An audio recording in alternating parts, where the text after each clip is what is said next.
The blue glow of Earth shrank in the viewport as the diplomatic vessel Stargazer moved toward the meeting point. Captain Ethan Miller straightened his uniform and took a deep breath. Today was the day humanity would officially meet the wider galaxy. "Captain, the Zexorian fleet is approaching," said Lieutenant Amy Ward. Her fingers moved quickly across the control panel. "5 ships, much bigger than ours." Miller nodded. "Just as expected. Open communications when they hail us." The crew of 25 had trained for this moment for years.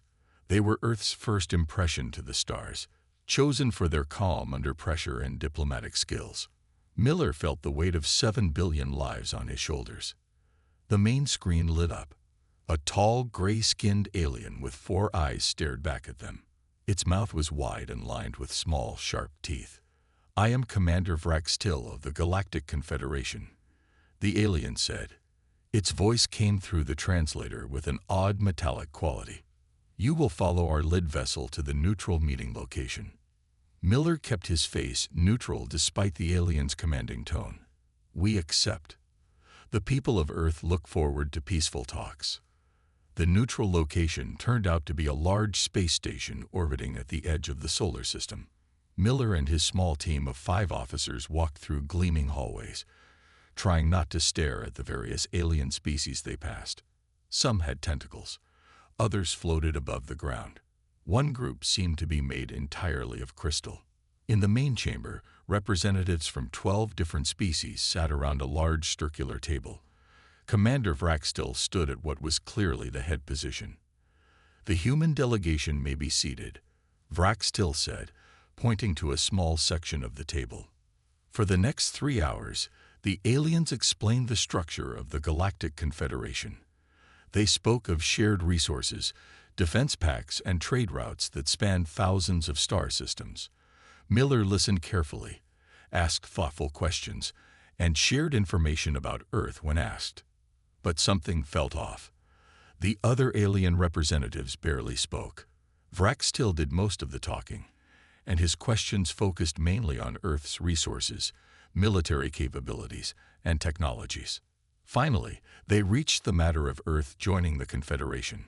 As a new and primitive species, Vraxtil said, "Humans will be granted protected status. You will contribute 70% of your planet's resources to the Confederation. In return, we will provide basic technological assistance and protection." Miller's diplomatic smile didn't waver, but his eyes hardened. "I'm afraid those terms are unacceptable. Earth would be interested in fair trade and cultural exchange, but we cannot agree to give up most of our resources."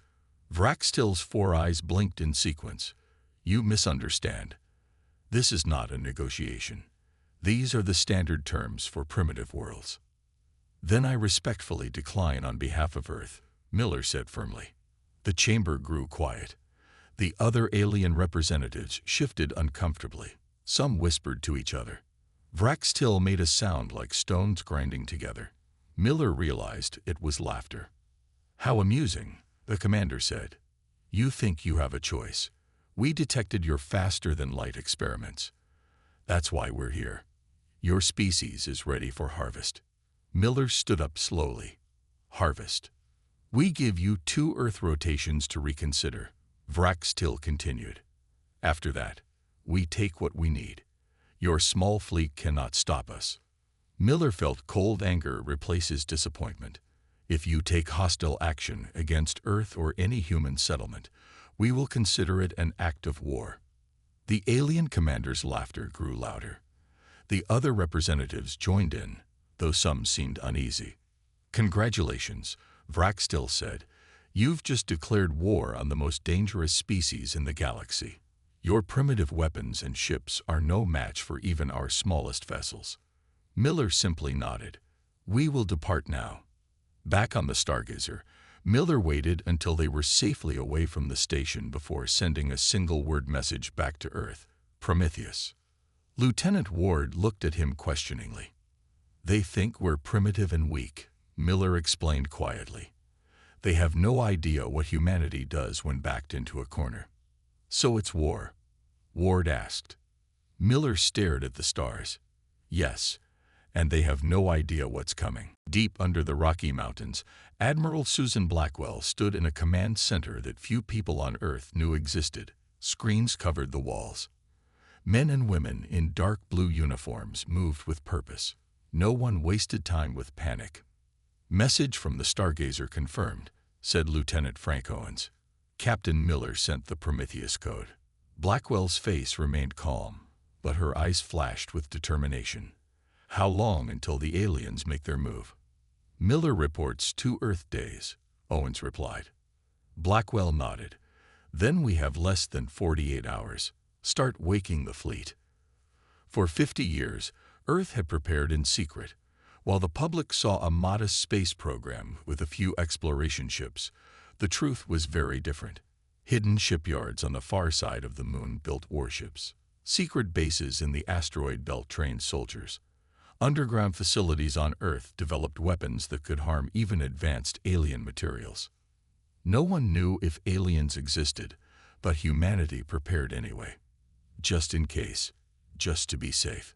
Blackwell walked to the main control station. She placed her hand on a scanner, then spoke clearly. "Admiral Susan Blackwell. Authorization code Thermopylae." The main screen changed to show a map of the solar system. Then hundreds of small dots appeared. Then thousands. "How many ships do we actually have?" Owens asked quietly. 2,317 combat-ready vessels," Blackwell answered, "plus support ships and defense platforms." Owens looked shocked. "The public only knows about 30 ships." "That was the point," Blackwell said with a small smile. Humanity learned long ago to prepare for the worst while hoping for the best. The hidden fleet had been humanity's best-kept secret. For decades, massive resources went into the project. The ships used technology that Earth publicly pretended not to have. Weapons that should have been impossible. Shields that could stop almost anything. "Send the orders," Blackwell said. "All ships to battle stations, all crews to ready positions. Activate the defense grid around Earth and the colonies." As her orders went out, Blackwell watched the screens. All across the solar system, hidden ships powered up. Some rose from under the oceans. Others emerged from inside asteroids. Many simply dropped their cloaking systems and became visible. In her office an hour later, Blackwell met with the Joint Chiefs and the Secretary of Defense via secure video. "The aliens gave us 2 days to surrender," she explained. "They expect us to either give up or mount a pitiful defense with our public fleet of 30 ships. And instead they'll face over 2,000 warships," said General Alan Hayes with a grim smile. "Exactly," Blackwell replied. "But we need to be smart about this." The alien commander told Millard they're from something called the Galactic Confederation with 12 species. "We're likely seeing just one small part of their forces." "You think we should try for peace again?" asked the Secretary of Defense. Blackwell shook her head. "They made their intentions clear. But we need to capture ships and prisoners. Get information. Find out what we're really facing." On the main command floor, the activity increased as reports came in from across the solar system. The Zexorian ships had moved into a holding pattern near the orbit of Mars. They were waiting for Earth's surrender. "They haven't detected our fleet yet," Owens reported. "Our cloaking technology is working." Blackwell stepped up to the command platform and looked at the tactical display. Their ships were in position, hidden and waiting. "Let them make the first move," she ordered. "When they attack, they'll think they're facing a few dozen ships. The surprise when we reveal our real fleet will give us a crucial advantage." Owens nodded. And then, Blackwell said quietly, "They learn why you should never corner a species that has spent its entire history preparing for threats, especially one that has been at war with itself for thousands of years." All across the solar system, humanity's hidden fleet waited silently, ready to reveal that appearances could be very deceiving. The deadline passed without word from Earth. Commander Vraxtil was not surprised. Primitive species often needed a show of force before they understood their place in the galaxy. Move the fleet into attack formation, he ordered. Target their major cities first. Once they see their defenses fail, they will surrender. The Zexorian fleet of 30 vessels moved closer to Earth. From his command chair, Vraxtil watched with 4 eyes as the small human defense fleet, just 27 ships, moved to intercept them. How pathetic, he said to his second-in-command. They send toys against our warships. Sir, his communications officer called out, we're receiving a transmission from Earth. Vraxtil smiled, showing rows of small, sharp teeth. Put it on screen. Let's hear their surrender. But instead of a political leader, a woman in a dark blue uniform appeared on the screen. Her gray hair was cut short, and her eyes were hard. This is Admiral Susan Blackwell of the Earth Defense Force, she said calmly. Your ships have entered restricted space. We gave you an opportunity to leave peacefully. That opportunity has now expired. Vraxtil laughed. You dare to threaten the might of the Confederation. Your pathetic fleet is. I'm not threatening you, Blackwell interrupted. I'm informing you of what happens next. Before Vraxtil could respond, alarms blared across his ship. Multiple weapons locks, his tactical officer shouted. New ships appearing everywhere. Vraxtil stared in disbelief as the sensor readings changed. Where there had been empty space moments before, now hundreds of human warships appeared. Then more. And more. Impossible, he whispered. The first volley hit 3 Zexorian ships at once. The weapons were like nothing Vraxtil had seen from a developing world. They cut through the Zexorian shields as if they weren't there. Return fire, Vraxtil ordered. Call for reinforcements. But the human ships moved with surprising speed and coordination. They seemed to know exactly where to hit the Zexorian vessels. Exact weak points. Perfect targeting. On the bridge of her ship Valiant, Captain Lisa Reeves directed the main attack group.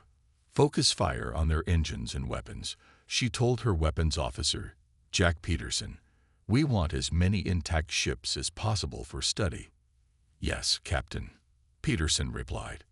His fingers danced over the controls as he targeted another Zexorian vessel. The battle that was supposed to be a quick show of force turned into a nightmare for the Zexorian fleet. 7 of their ships were disabled in the first 5 minutes. Another 5 were surrounded and forced to power down or be destroyed. Vraxtil watched in horror as his mighty fleet was torn apart by what should have been a primitive species. How could they have hidden such technology? Such numbers? Such tactics? Sir, his navigator shouted. They've cut off our escape route. We're surrounded. The image of Admiral Blackwell returned to his screen. Commander Vraxtil, your fleet has been neutralized. Power down your weapons and shields, or we will be forced to destroy your remaining vessels. Vraxtil hissed in anger. You tricked us. You hid your true capabilities. Yes, Blackwell agreed simply, just as you hid your true intentions. With no choice left, Vraxtil gave the order to surrender. As human troops boarded his ship, he was taken to a holding area with other Zexorian officers. Hours later, Vraxtil was brought before Admiral Blackwell in person. 2 human guards stood behind him, though he was not restrained. How? He demanded. How could your primitive species possess such technology? Such weapons? Blackwell studied him with cold eyes. You made a common mistake. You saw our public face and thought you knew everything about us. But the scans, Vraxtil began, showed exactly what we wanted them to show. Blackwell finished for him. Humanity has been at war with itself for most of our history. We've had plenty of practice at deception. Vraxtil slumped in defeat. The Confederation will send more ships when we don't report back. Blackwell nodded. We're counting on it. In fact, we're looking forward to meeting more of your Confederation. For the first time, Vraxtil felt true fear for his people. The Galactic Confederation's main council chamber erupted in chaos. Representatives from 11 species argued loudly. The Zexorian fleet sent to Earth had not returned. All attempts at communication failed. Something had gone very wrong. "We must send a larger force immediately," demanded the Zexorian High Commander Drazzer. His gray skin had turned almost white with anger. "These humans have clearly destroyed our diplomatic mission." The LRN representative, a tall blue-skinned being named Tezrath, raised a six-fingered hand. "Perhaps we should gather more information before committing more ships. We know very little about these humans. They are primitives." Drazzer shouted. "Their technology is centuries behind ours. The only explanation is that they use trickery to ambush our ships."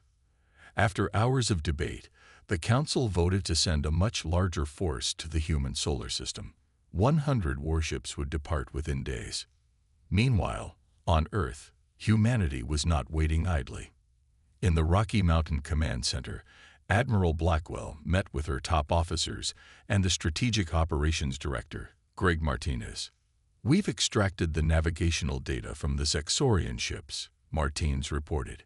He displayed a holographic map showing hundreds of star systems. "We now have the coordinates for every major Confederation world, military base, and supply depot." Blackwell studied the map carefully. "How soon can we deploy scout teams?" "The stealth ships are ready now," Martinez answered. "We can have teams at these key locations within 72 hours. "Make it 48, Blackwell ordered. "I want our people in place before the Confederation can organize a proper response." She turned to her communications officer. "And prepare the diplomatic package for transmission to all non-Zexorian species." The diplomatic package was simple. Humanity had no desire for war with the entire Confederation. The conflict was specifically with the Zexorians who had threatened Earth. Any species that remained neutral would be left in peace. Commander Olivia Wright led the first scout team. Her ship, Shadow, was small and completely undetectable to Confederation sensors. They reached the Confederation capital world of Nexus Prime in just under 2 days. "Begin infiltration." Wright ordered her team of 6 as they entered orbit. "Remember, we're here to gather information, not to engage." Using technology reverse-engineered from the captured Zexorian ships, Wright and her team established a base in an abandoned storage facility on the planet's surface. From there, they hacked into the Confederation's central database. "Commander, you need to see this," said Lieutenant Ben Kelly, their tech specialist. "I found something strange in the restricted archives." Wright looked at the screen. Her eyes widened as she scrolled through file after file of classified information. "The Zexorians have been watching Earth for over 100 years, she said in disbelief. "And they've been hiding our existence from the rest of the Confederation." The files showed that the Zexorians had discovered Earth decades ago. Instead of making official contact, they secretly monitored human development. More disturbing, they had done the same to 16 other developing species across the galaxy. "They've been harvesting resources from these worlds without the Confederation's knowledge," Kelly noted. "Some of these species were driven to extinction when their planets were stripped of key minerals." Wright downloaded everything they found and sent an encrypted message back to Earth. Evidence of systematic Zexorian exploitation of multiple species.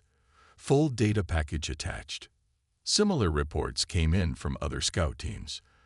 The picture becoming clear was troubling. The Zexorians had been manipulating the Confederation for generations, keeping the most advanced technologies for themselves while preparing for eventual domination. Back on Earth, Admiral Blackwell reviewed the mounting evidence. Her face was grim as she contacted the United Earth government. "Madam President," she said to Nancy Clark, "we're not just dealing with one aggressive species. We've stumbled into the middle of a much larger galactic situation. The Zexorians have been playing a long game, and we've just disrupted it." President Clark nodded slowly. "So what do we do now?" "We make sure the rest of the Confederation learns the truth," Blackwell replied. "And we prepare to meet their fleet." The Second Confederation fleet arrived at the edge of the solar system, expecting to find a conquered Earth. Instead, they found a graveyard of Zexorian ships and a fully prepared human defense force waiting for them. 100 Confederation warships faced off against over 2,000 human vessels. Before conflict could begin, Admiral Blackwell opened a communication channel to the fleet's commander. "This is Admiral Susan Blackwell of Earth. We have no desire for war with the Confederation. We invite your commander to meet with us to discuss what has happened." After a tense hour of silence, the Confederation fleet responded. Their commander was High Captain Tezrath of the Ellerin species, the same representative who had urged caution in the council meeting. "I will meet with you," Tezrath agreed, "but I must insist on strict security protocols." They arranged to meet on a neutral vessel positioned halfway between the two fleets. Blackwell brought Commander Vraxtil as a prisoner and Commander Wright with the evidence they had gathered. High Captain Tezrath was tall and slender with blue skin and 6 fingers on each hand. 4 other aliens from different species accompanied him, each watching the humans with a mixture of fear and curiosity. "You claim our ships attacked you without provocation," Tezrath began formally. "We have the full recording of our diplomatic meeting," Blackwell replied. She nodded to a technician who played the video of Vraxtil threatening Earth and demanding their resources. Vraxtil hissed in anger, but did not deny what the video showed. "This is concerning," Tezrath admitted, "but it does not explain how your supposedly primitive species defeated our advanced fleet. We deliberately appeared weaker than we are," Blackwell explained. "It's a common human tactic, but there is something far more important you need to see." Commander Wright stepped forward and presented a data device. "This contains evidence that the Zexorians have been manipulating the Confederation for generations." Over the next hour, Wright showed the information they had gathered from Confederation systems. The evidence was clear. The Zexorians had kept knowledge of 17 developing species, including humans, from the Confederation. They had been systematically exploiting these worlds, harvesting resources, and in some cases, conducting experiments on the populations. "This can't be true," one of Tezrath's officers objected. "Ask him," Blackwell said, pointing to Vraxtil. "Ask him about planet XJ419, where they tested biological weapons on the native population." Vraxtil's eyes darted nervously. "This is a human trick," he insisted. "The data comes from your own secured archives," Wright countered. "We didn't create it. We just found it." As more evidence was presented, Tezrath's expression grew increasingly troubled. The files showed that the Zexorians had been selectively sharing technology with Confederation species, keeping the most advanced developments for themselves while preparing for an eventual takeover.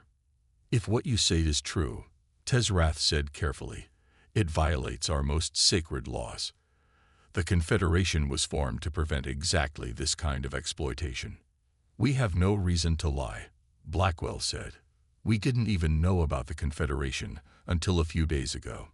We're just trying to protect our planet and other innocent species." Tezrath studied the humans thoughtfully. "Why show us this evidence instead of simply destroying our fleet? You clearly have the capability." "Because humans understand the difference between an enemy soldier and an unwitting pawn," Blackwell answered. "We have no desire for war with the Confederation, only with those who threatened our existence." After conferring with his officers, Tezrath made a decision. "I will transmit this evidence to the Galactic Council. Until they respond, my fleet will maintain a neutral position." As the meeting ended, Tezrath approached Blackwell privately.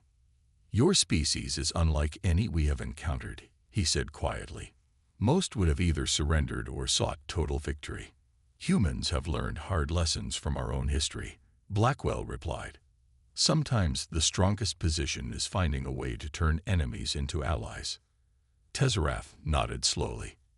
"I believe the Zexorians may have been right about one thing. You may indeed be the most dangerous species in the galaxy, but not for the reasons they thought." Word spread quickly through the Galactic Confederation after High Captain Tezrath sent the evidence to all council members. The response was immediate and chaotic. Some species refused to believe the evidence. They called it human trickery. Others, who had long suspected the Zexorians of secret activities, demanded full investigations. Within days, the once united Confederation split into 2 groups: those loyal to the Zexorians and those now seeking alliance with humanity.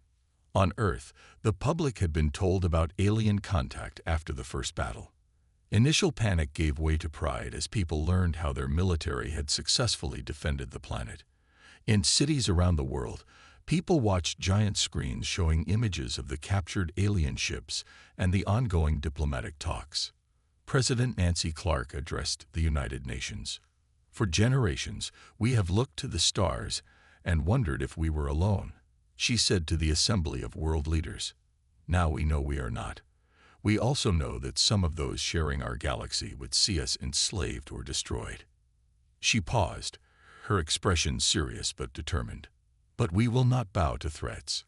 Our response to the Zexorian attack has shown what humanity can achieve when united. At the same time, we will not become the aggressors we oppose. We extend an open hand to those in the Confederation who seek peace based on mutual respect." Ambassador Paul Wilson led the diplomatic team working with friendly Confederation species. In a secured facility in Geneva, he met with representatives from 6 alien cultures. "We're eager to establish trade agreements," Wilson said to the gathered aliens.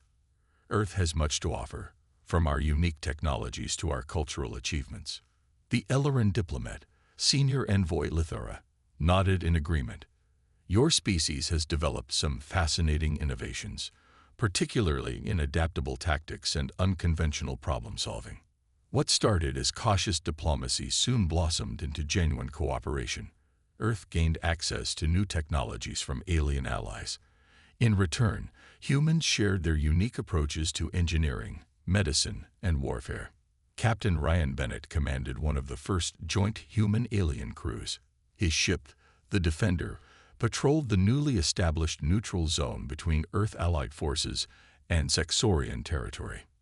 "6 months ago, I was flying cargo runs to the moon," Bennett remarked to his Eloran first officer, Second Commander Catherine. "Now I'm commanding a patrol mission with an alien crew halfway across the galaxy." Catherine's mouth formed what Bennett had learned was an Elleran smile. "Your species adapts quickly. That is your greatest strength." Their patrol encountered a small group of Zexorian scout ships attempting to slip through the neutral zone. Instead of immediately firing, Bennett opened communications. "Zexorian vessels, this is Captain Ryan Bennett of the Joint Earth Confederation Patrol Ship Defender. You are in restricted space. Reverse course immediately." The Zexorian ships hesitated, then fired. The battle was brief. Bennett's crew disabled 2 of the enemy vessels and captured them intact. The third escaped. "Why didn't you destroy them when you had the chance?" Catherine asked afterward. "They would not have shown you the same mercy." Bennett checked on the wounded alien prisoners being treated in the medical bay. "That's exactly the point. We're not them." On Nexus Prime, the Confederation capital, the political situation grew more tense each day. Zexorian representatives threatened to withdraw from the Confederation entirely if sanctions were imposed. Their supporters argued that the evidence had been falsified.